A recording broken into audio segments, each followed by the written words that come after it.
No woman of this family was spared by Dominique.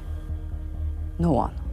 It's a case that shook France and the world to its core.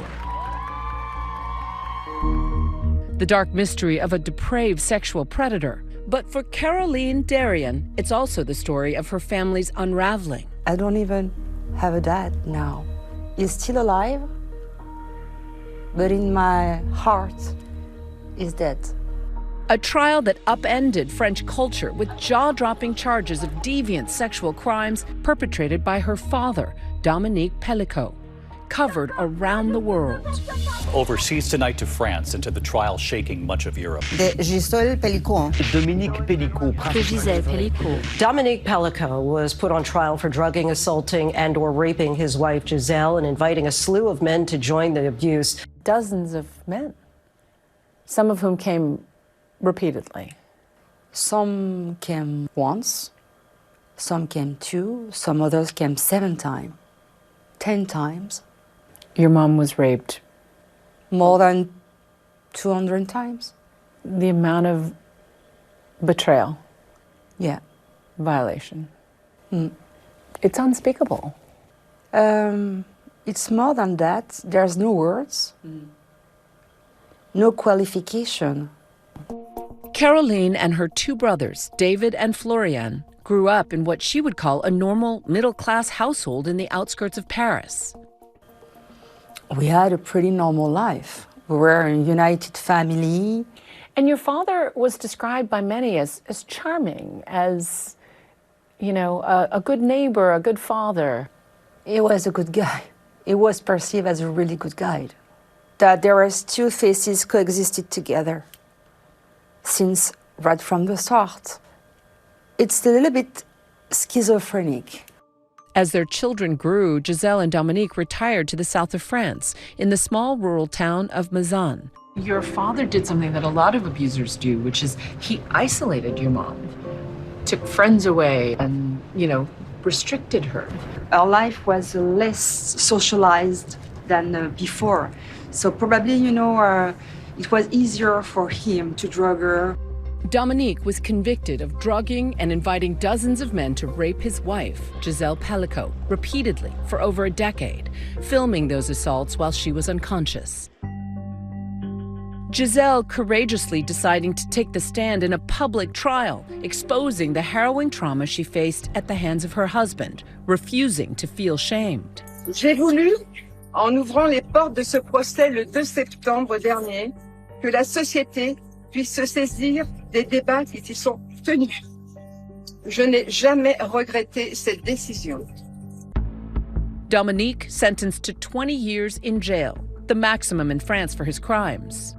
According to police, more than 90 strangers were enlisted by Dominique through an online adult website, some of them identified using facial recognition software. Only 50 of those men faced their day in court, seen here, hiding their faces in shame. They were sentenced anywhere from 3 to 20 years behind bars, but some were never identified. Now, Caroline, the daughter of Gisele and Dominique, is speaking out, telling her own story in a new book, I'll Never Call Him Dad Again. You talked about the crushing blow of being the daughter of both the victim and the perpetrator. It's a crushing burden. And it was really hard during this trial.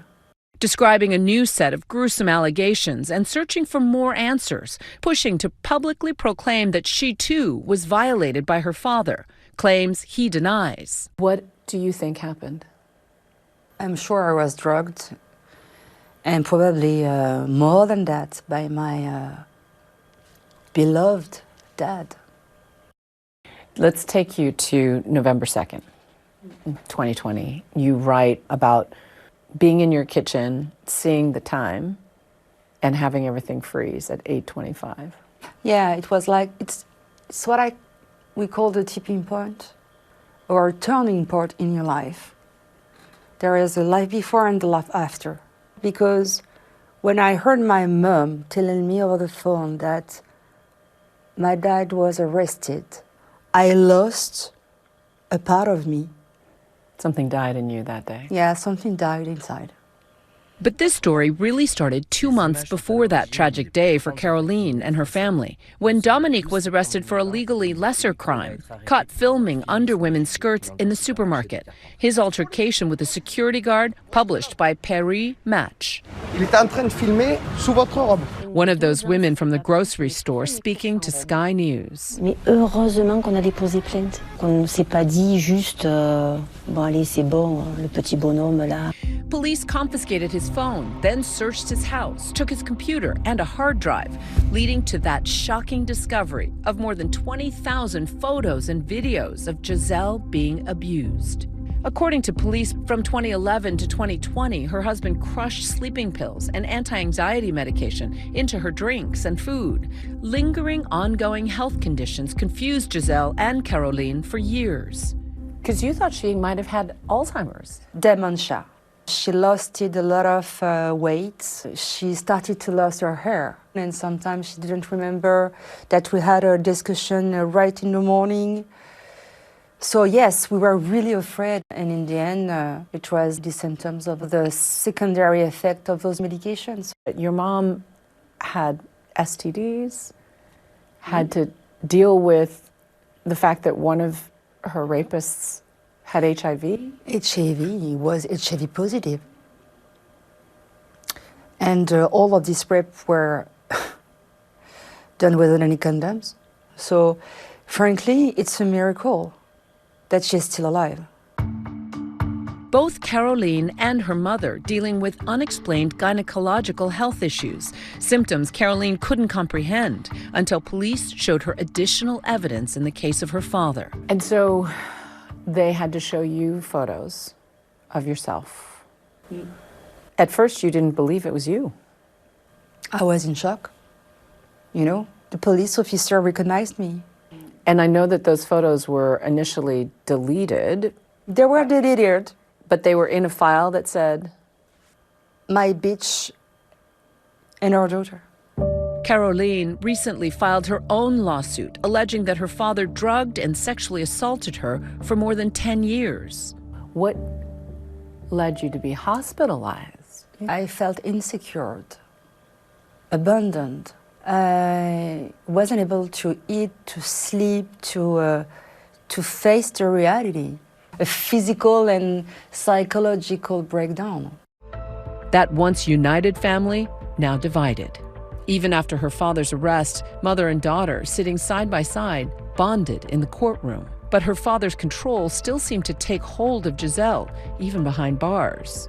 Caroline wrote about the letters her father smuggled from jail to her mother. Her father writing, "Dear friends, all I ask is a little pity, a little sympathy. I'll be in prison for a long time." In the book, Caroline describes her mother helping her father. She's made up a bag with warm clothes and some personal items to be dropped off at the prison. I learned this with disbelief. My mother is fussing over the man who allowed her to be raped for 10 years running.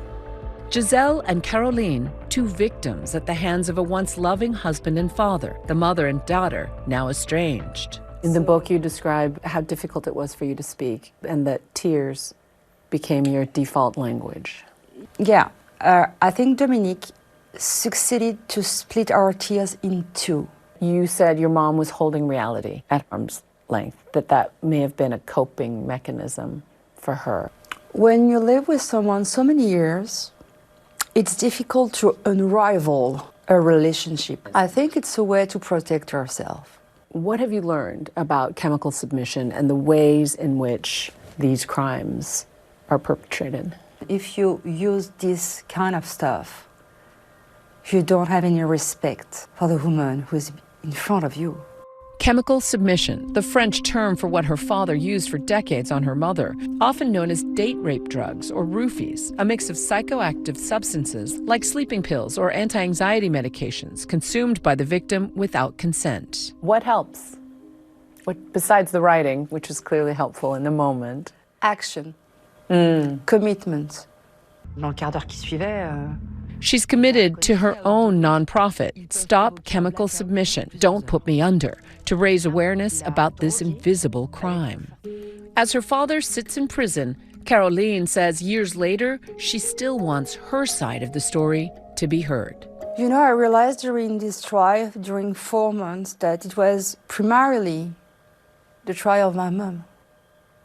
But I didn't get any chance to get some answers, the right answers, and to press charges for the right facts against Dominique. So you would like to face your father in a court of law? I hope so, to have a chance to look at him right in the eyes, straight in his eyes. And say? I never forgive you. Your mother has been celebrated by women, not just in France, but around the world, for her courage. We saw hundreds and hundreds of women every day telling her, thank you, Gisele. Thank you so much, Gisele. It's wonderful what you've done. And what she did gave a lot of hope. She's now a symbol, an icon. What do you want, not just women, but everyone, to take away from this book? I would like to encourage everyone, not only women, all the victims, to speak up, not being afraid of sharing their own stories.